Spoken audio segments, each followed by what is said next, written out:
Seit mehr als einem Jahr reisen wir durch Südamerika. Derzeit befinden wir uns in Brasilien. Diese Woche haben wir absoluten Zeitdruck, unser Motor geht kaputt und wir werden zum ersten Mal abgeschleppt. Außerdem lässt mich Alessandra allein zurück in Südamerika. Der richtige Zeitpunkt für eine Schnapsbrennerei.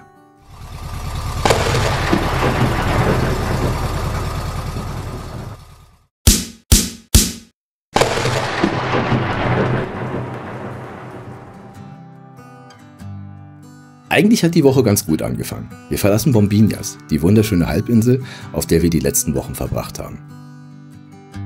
Auf dem Weg halten wir noch an, um das Geschenk für die Gewinner zu kaufen von unserem Quiz. Alessandra fliegt in 5 Tagen nach Europa und nimmt es dann mit. Wir müssen also spätestens in 4 Tagen in Paraguay sein. 1200 Kilometer in 4 Tagen ist ja eigentlich kein Problem, dachten wir. Muchas gracias por las buenas cosas.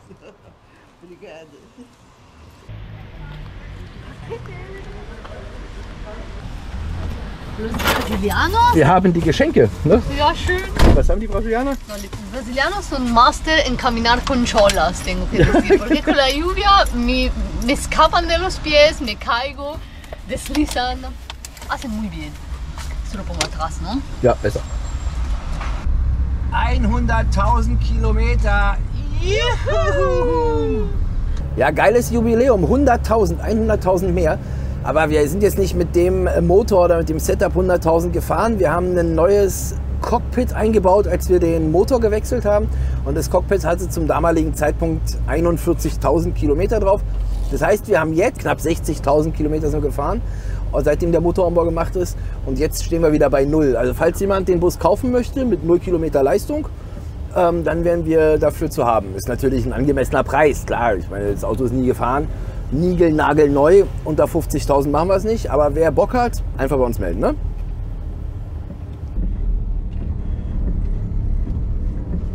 Mega Traffikum.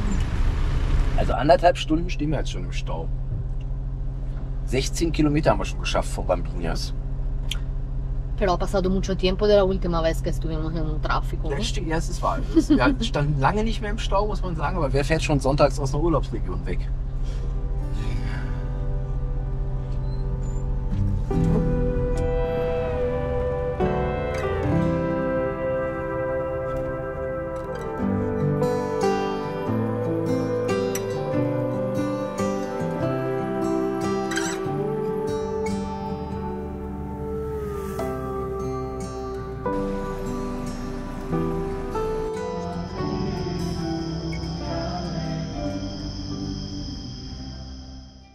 Morgen.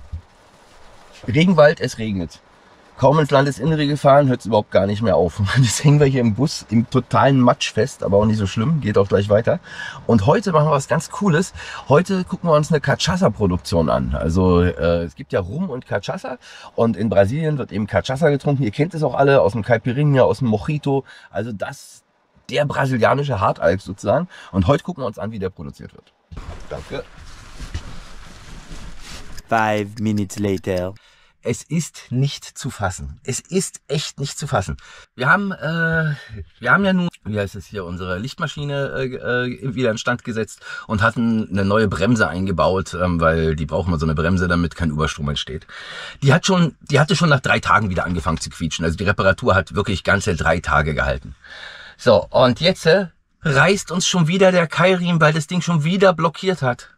Ja, jetzt stehen wir hier, sind gerade mal 5 Meter gefahren, wollten gerade Cachaça gucken und was ist?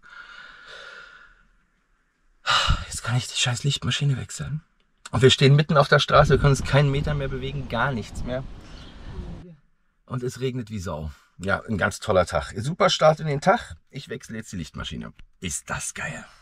Hier, schaut euch das an. Der ist einfach in 2 Teile und durchgerissen. Ist nicht zu fassen. Ja, aber die Lichtmaschine bewegt sich, also sogar relativ leichtläufig. Also wundert mich jetzt. Ja, vielleicht ist sie einfach nur abgerutscht. Gleichzeitig regnet es wie Sau. Das ist natürlich ein echter Spaß jetzt. Hier, da ist er. Einfach kaputt. Mal versuchen, diesen Scheiß hier runterzuholen. Faltan parte del cinturón. Björn se ha ido a la calle a ver que hemos perdido algo y sí, hemos perdido, se rompió antes y están parte a la carretera. Hier ist er. Das ist der Rest. Lag auf der Straße. Nicht zu fassen. Pero también un poco rara la manera como se rompió, ¿no? Ich brauche den Schraubenkasten, die La Caja Roja. Ja, komm mal her, ich brauche dich die Lichtmaschine runterdrücken. Ja? Un poco en versión playa. Du presa solo como está aquí. Con la mano. Prueba, ¿qué pasa cuando presas con la mano? Forte, forte. Abajo. Nada. Aspetta. No, nada, okay, alles klar. Entonces con la pesa tengo que irme, ¿no? Gut, du te pones ahí, sí, pero no toca nada otro. Y aquí puedes fijarte. Haces sucio, pero puedes fijarte. Ja. So, und jetzt mit dem Bein. Sag mal, du kriegst es nicht mal hin mit deinem Gewicht, Alter. Alessandra wiegt zu wenig, das wird nichts. Hago presión con mi Gut, espalda. perfekto, encima. perfekto, das ist gut, das ist gut. Ich gehe aber hoch, warte. Hier mal anzumachen. So, Gurt sitzt wieder, unser Trick mit dem Motor anmachen haut halt immer hin. Jetzt bringen wir den wieder auf Spannung und dann sollte es wahrscheinlich wieder funktionieren, hoffentlich. Ich hoffe, dass der Wagen nicht überhitzt ist. Ich meine, es war jetzt nicht weit, aber der Gurt ist halt gerissen und dadurch funktioniert ja noch nicht die Wasserpumpe, ne? Leider war es nicht der Keilriemen. Wir haben ein viel, viel größeres Problem. Nein, Dominik, ich habe keine Ahnung, warum der Riemen reißt. Also Ich rufe bei Dominik an, von der VW T3 Synchro Schrauberecke. Unser Engel in der Not, der mit dem gelben T3. Am Ende werden wir uns heute noch öfter sprechen. Außerdem wird er recht behalten. Seine Frage nach dem Keilriemen war genau richtig. Die Qualität des Keilriemens ist am Ende ausschlaggebend dafür, dass wir heute hier stehen. Zum Glück ist der Abschleppwagen in 5 Minuten bei uns und auch die Werkstatt ist nur 2 Kilometer entfernt.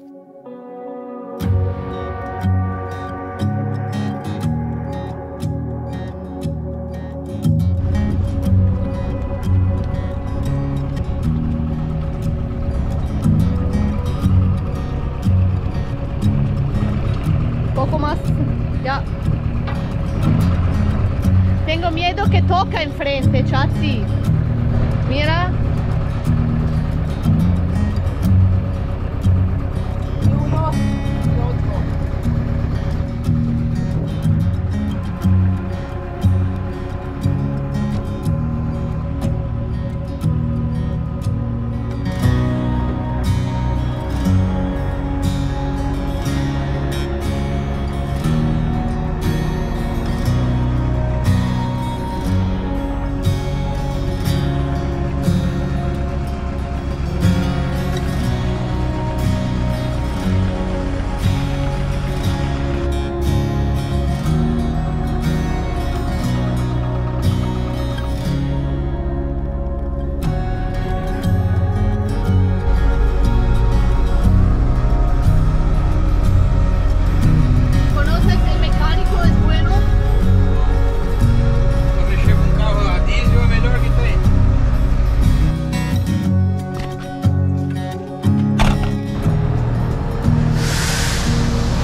Ja, ihr Lieben, was soll man da sagen? Glück im Unglück.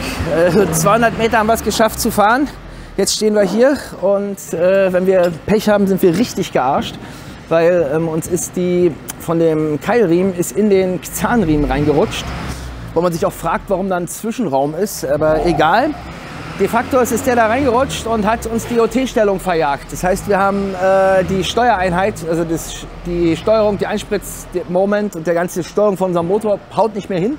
Und das bedeutet, dass wir, wenn wir Glück haben, das wieder hinstellen und dann wieder anmachen. Wenn wir Pech haben, sind die Ventile im Arsch, sind die Knäuel vielleicht im Arsch, wenn wir richtig Pech haben, muss ein ganzer Zylinderkopf neu. Also das ist richtig kacke. Und zum Glück helfen die uns hier gleich. Also insofern total lieb von den Mechanikern. Und ich gehe dem jetzt mal zur Hand, weil sonst müssen wir alles alleine machen. Si necesita ayuda, me dice, ja. Ja, und gleichzeitig regnet es in Strömen. Wir sind ja mitten immer noch hier im Atlantik-Regenwald. Deswegen sind wir jetzt auch gleich in die Werkstatt. Das kannst du dir ja nicht antun, da draußen zu schrauben. Also das ist richtiger Matsch, klitschnass alles und dennoch noch so ein lehmiger Boden. echt zum Kotzen. Wir lassen die das jetzt machen und wir hoffen, dass nichts mehr kaputt gegangen ist und nur OT verschoben ist und das Ding halt wieder angeht. Cuando arranco, hace esto. Ese. Y este es porque hay dos cosas aquí dentro, ¿sabes? Não, eu tô fazendo Was machst du? Ja, ich hole die Ventildeckeldichtung jetzt runter. Wir haben ja im Auto also wir haben die OT-Stellung verstellt. Das Problem ist, dass unser Motor dadurch nicht mehr im Rhythmus ist. Und dadurch können wir eben einfach nicht den Motor wieder starten, weil der Einspritzmoment nicht dann ist, wenn er sein soll. Dadurch komprimiert das Ding nicht und deswegen funktioniert es nicht. So, jetzt gibt es 3 Punkte, wo man gucken kann, ob der Motor noch in seiner Stellung ist. Einer ist an der Einspritzpumpe, einer ist eben an der Nockenwelle, deswegen mache ich die Ventildeckeldichtung auf. Und der 3. Punkt ist im Getriebe an der Schwungscheibe. Und ich sage euch, es ist nicht zu fassen. Wir haben zweimal die Kupplung gewechselt und es ist ja eine TDI-Kupplung in einem T3-Gehäuse drin, also die T3-Kupplungsglocke, da drin ist dann die TDI-Kupplung. Und dadurch ist die OT-Stellung nicht wirklich am 2-Massenschwungrad ablesbar. Außer der Mechaniker hat durch Zufall da auch wieder einen Strich hingezogen, damit man das schön von außen sehen kann. Wir hoffen jetzt, dass wir das irgendwie hinkriegen, das zu sehen. Wenn nicht, haben wir einen richtigen Scheiß. Dann müssen wir echt wenigstens mal das Getriebe raus, um gucken, wie die Stellung der Schrauben ist. Es ist also wirklich alles ganz blöd. Wir müssen wissen, wie die OT-Stellung von dem Motor ist. Wenn wir das nicht wissen, geht das Ding nie wieder an.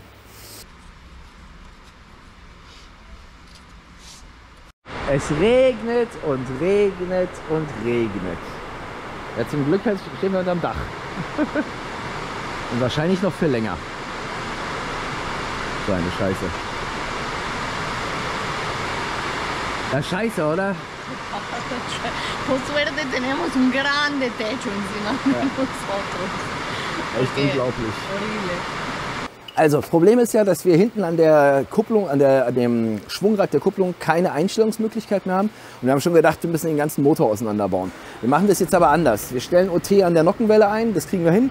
Wir stellen OT, also den Startzeitpunkt an der Einspritzpumpe hin, das kriegen wir auch hin. Und da, wo es uns fehlt, das kriegen wir hin, indem wir jetzt die Einspritzdrüse rausnehmen. Und dann können wir mit dem Messstab ganz genau ausmessen, wann der höchste Punkt ist, sozusagen, der Kolben da hin und her fährt. Und das ist auch exakt bei dem, wenn wir diesen Punkt ermittelt haben, dann können wir OT sozusagen der Kurbelwelle ermitteln. Und wenn wir das ermittelt haben, dann können wir das Ding wieder einstellen und dann sollte auch eigentlich wieder starten. Was eine Operation. Tu nome? Guilherme. Guilherme. Tudo bom? O nostro meccanico.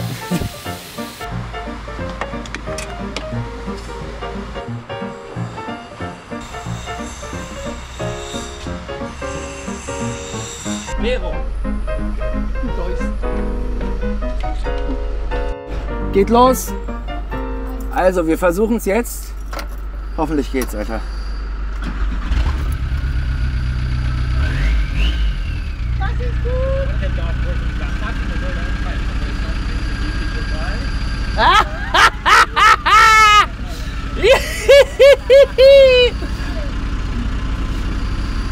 Juhu! Also, wir haben OT eingestellt über wie heißt denn das, die Einspritzkammer, also sprich den Kolben, der da rauf und runter geht. Da kannst du ja was reinstecken und dann gucken, wann wir in der Maximal-Minimalstellung sind. Und so haben wir über die Kurbelwelle, die wir ja nicht mehr einsehen konnten, damit wir für die Kurbelwelle OT haben. Und wir haben es hingekriegt, das Ding läuft! Juhu! Er ist unser Mann. Er hat uns das Leben gerettet. Tu salvaste nuestro vida. Wir haben es wirklich hingekriegt, OT einzustellen ohne den dritten Wert. Hammergeil! Juhu! Richtig fett, danke!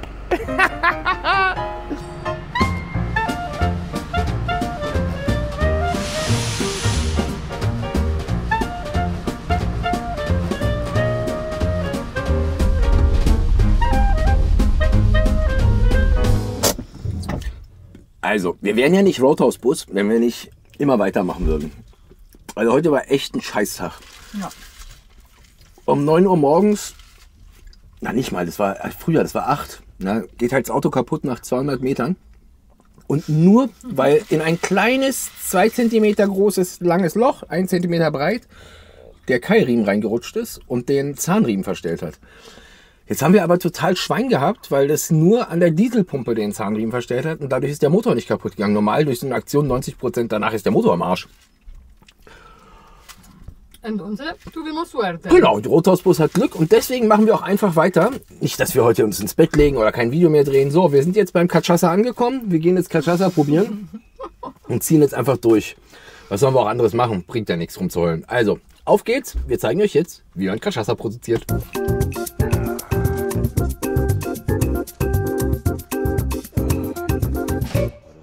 Und es regnet und regnet und regnet. Also wächst halt Zuckerrohr gut.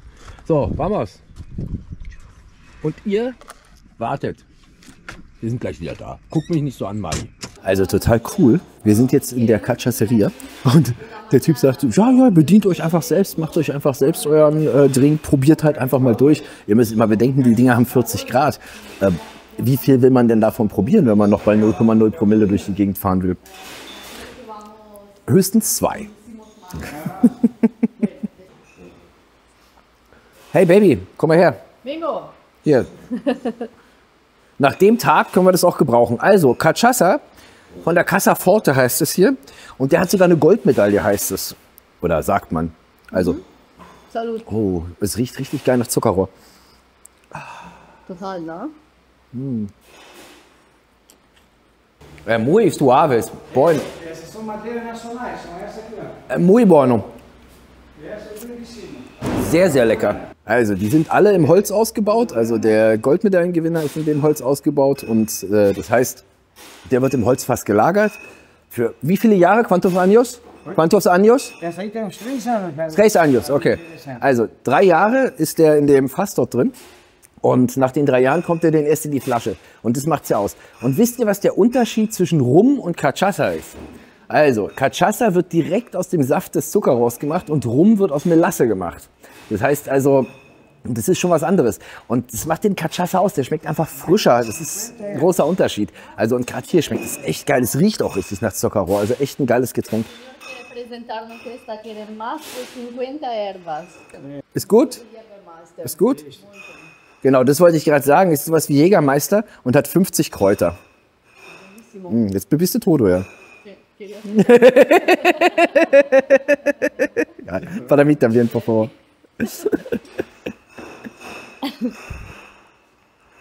Obrigado. Oh. Also, Marula, que tú conoces de mi hermana, hemos hecho regalito. Ah, sí. Also, wir haben ein kleines Problem. Wir werden jetzt hier abgefüllt. Wir wollten eigentlich gar nicht so viel trinken. Wir haben gesagt, maximal 2. Und jetzt, er fährt jetzt einen nach dem anderen auf und ich glaube, wir rollen hier raus. Chocolate blanco, pina colada, chocolate,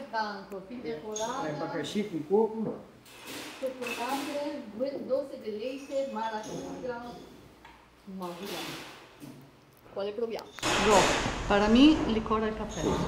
Für mich Kokoslikör. Schmeckt wie eine Sonnencreme. Lecker?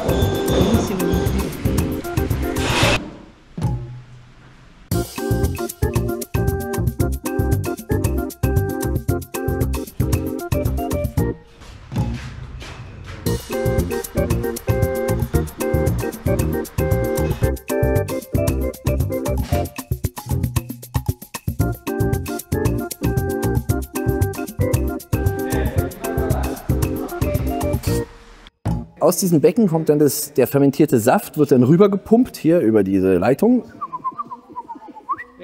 und wird dann hier drüben in den ¿Cómo se llama este? Alambique. Alambique, okay. Also es wird dann in den Alambique geleitet und dann mit Echtholz aufgeheizt. Dann wird der Alkohol verdampft und der Alkohol geht dann über die Rohre zur Kühlung und dann kommt am Ende der fertige Cachaça hier aus dem Schlauch raus. Und dieser wird dann eben 3 Jahre lang im Fass gelagert oder 10 Jahre. Wir haben jetzt gerade eben einen getrunken, der 15 Jahre im Fass gelagert wurde. Und die kommen dann irgendwann in die Flasche rein und werden dann verkauft. Und das ist dann das, was wir sehen in unseren Cocktails drin oder wenn es... Also es wird in Caipirinha gemacht, in Mojito, da wird viel Cachaça getrunken oder guter Cachaça eben pur.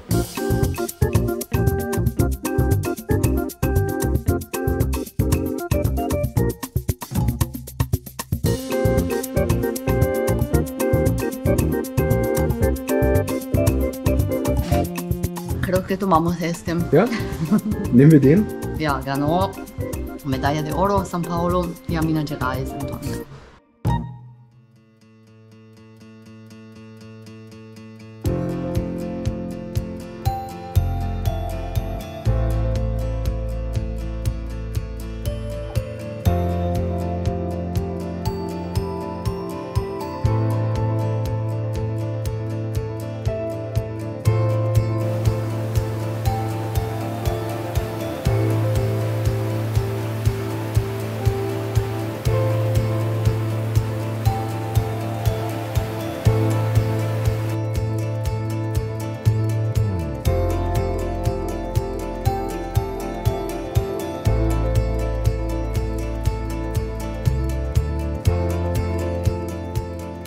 Wir fahren noch bis in die Nacht.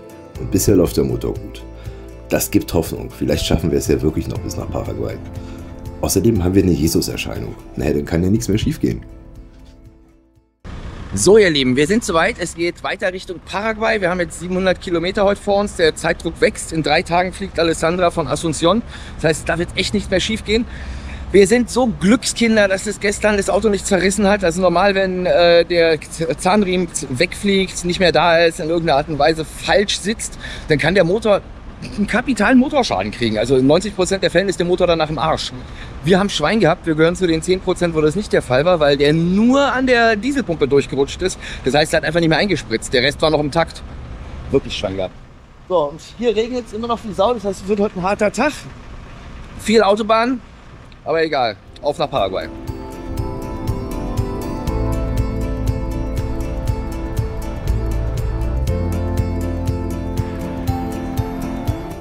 Was uns echt aufgefallen ist, ist, dass in Brasilien ein LKW-Verkehr ist, der ist schier unglaublich.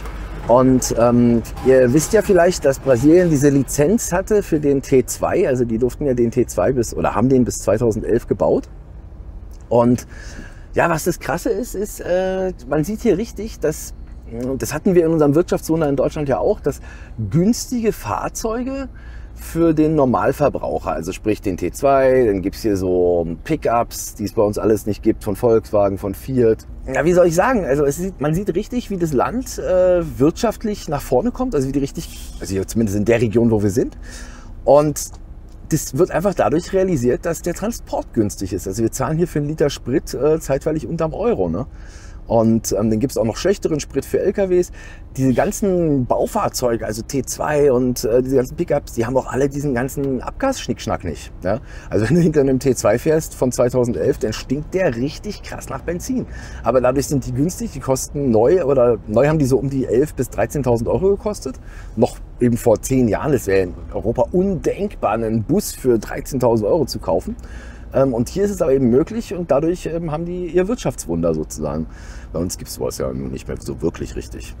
Und ja, das ist schon ein krasser Unterschied, den wir sehen. Die Straßen sind voll. Hier gibt es auch keine, es gibt bestimmt eine Eisenbahn, aber es ist halt alles auf der Straße. Das ist schon richtig krass.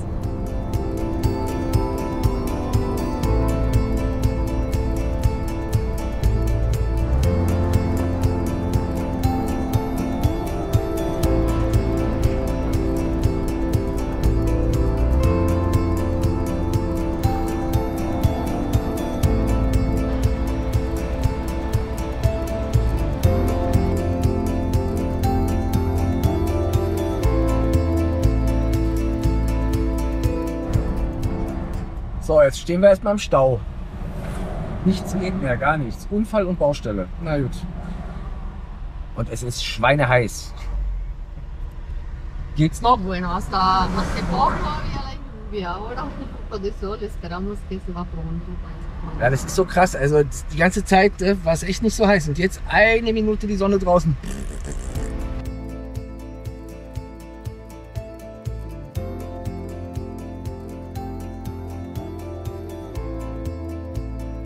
Na Baby, bist du im Arsch? Totalmente. Obrigada. Echt total krass. Wir sind jetzt wirklich 12 Stunden gefahren und sind jetzt kurz vor Foz de Iguazú. Das sind jetzt noch so 80 Kilometer. Wir können aber nicht mehr, wir können wirklich gar nicht mehr. Wir sind völlig im Arsch. Und jetzt gibt es was Leckeres zu essen. Also ihr müsst euch mal vorstellen, das ist total günstig. Wir haben jetzt für alles, was hier auf dem Tisch steht, sage und schreibe 7 € bezahlt. Fleisch, Ei, Salat, Pommes, Feijoada. Und Mali und Wilma können sogar vor der Tür sitzen und bei uns sein. Na ihr beiden, ihr kriegt gleich auch was Feines. Guten Appetit. Guten Appetit. Guten Morgen. Wir haben zwar nicht lange geschlafen, aber ganz gut, ne? Ja, gestern, also wie gesagt, 12 Stunden Autofahrt und dann waren wir ganz schön im Arsch. Und jetzt sind es noch 60 Kilometer und dann sind wir in Paraguay. Dann haben wir es wirklich geschafft. Was ja überhaupt nicht zu denken war, noch vor 2 Tagen überhaupt nicht, also nicht absehbar war, als wir da in der Werkstatt standen. Ja, also bin ich schon sehr glücklich. Also ich glaube, ich werde doch gläubig. Auf zur Grenze. Wir haben leider keine Papiere für die Hunde. Wir hoffen, dass wir trotzdem rüberkommen. Und und dann noch ein Stück nach Independencia und dann war's das. Wir sind in Foz de Iguazú und es ist ein Chaos total. Wir haben gedacht, wir sind hier wirklich frühzeitig dran. Aber Foz de Iguazú ist einfach Chaos. Und jetzt müssen wir über die brasilianische Grenze rüber, dann die paraguayische Einreise machen. Und dann haben wir es geschafft. Hier ist wirklich absolutes Mega-Chaos.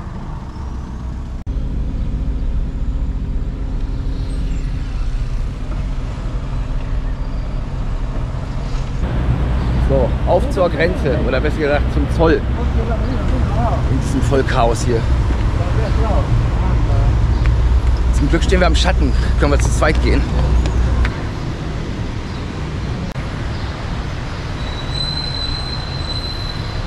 So, über die Grenze sind wir rüber, zumindest mal raus aus Brasilien. Man muss ja mal das Auto auschecken, das haben wir geschafft. Und jetzt müssen wir über die Brücke der Freundschaft nach Paraguay zurück. Und dort müssen wir das Auto dann wieder einchecken für 3 Monate. So, und dann haben wir es auch geschafft mit dem Grenzübertritt. Wir hoffen, dass die uns nicht nach den Hunden fragen.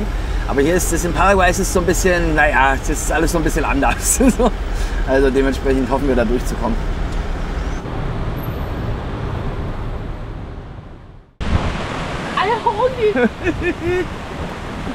Was ein Stürmchen.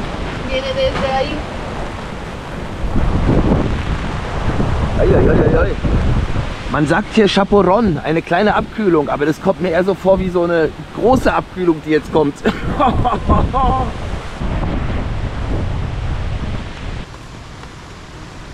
Ja, da stehen wir jetzt unterm Dach hier. Nichts geht mehr. No importa que pasa, tenemos que fijar. Genau, wir haben es nicht abgebaut vor, es ist echt doller Wind und wir müssen ein bisschen festhalten hier, weil sonst zerreißt uns das hier völlig. Außerdem bildet es so Wasserblasen und dann reißt es natürlich ab, weil die werden ja relativ schwer, wenn das doll regnet.